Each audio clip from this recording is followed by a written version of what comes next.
Pas besoin d'entrer sa carte dans un lecteur ni de composer son code, mais attention, ça n'est pas sans danger. Regardez plutôt le reportage de Fabien Cazot, Mathieu Nivenglowski et Abdel Zwiwesh. Le soir, dans le métro, cette jeune cadre ne fait pas spécialement attention à qui s'installe à côté d'elle, encore moins s'il s'agit d'un pickpocket dernière génération, capable de pirater les données de sa carte bancaire à travers son manteau. Démonstration. Une pratique totalement illégale et pour cause, en seulement 2 secondes, notre faux pickpocket a fait une belle moisson. Vous pouvez récupérer le numéro de la carte bleue, la date d'expiration et l'historique des dernières transactions qui a été effectuées avec la carte bleue.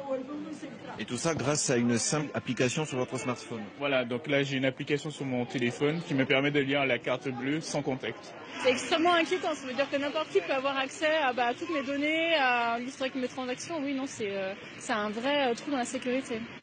En cause, ce petit logo qui symbolise des ondes, il permet le paiement sans contact et figure sur 40% des cartes bancaires en circulation.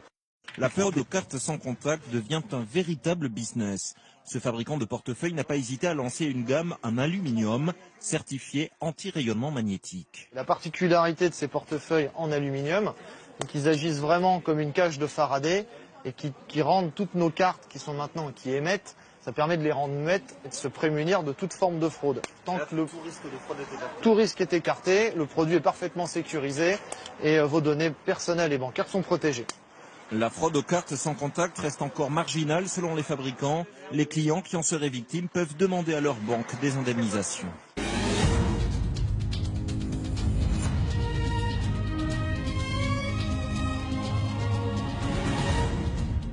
Les objets dits connectés, autrement dit ceux qui peuvent être reliés via Internet à un smartphone ou à un ordinateur.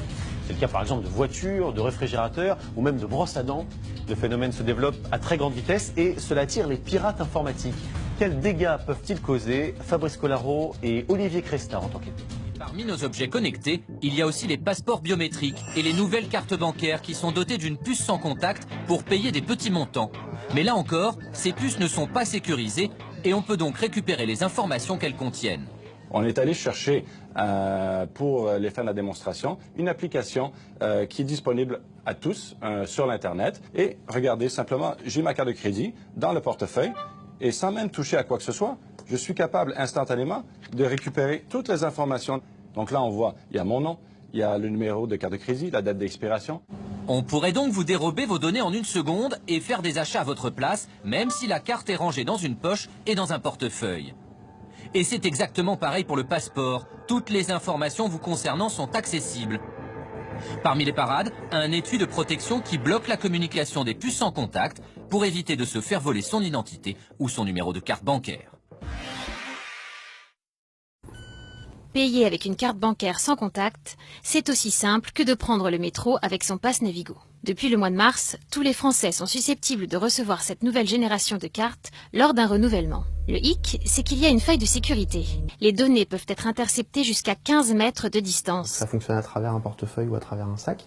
Et donc, par exemple, dans les transports en commun, le risque est simplement de se faire dérober son numéro de carte et qu'ensuite le fraudeur utilise ces informations sur Internet pour commettre des achats frauduleux en votre nom avec votre numéro de carte. Mais les paiements frauduleux ne sont pas le seul danger.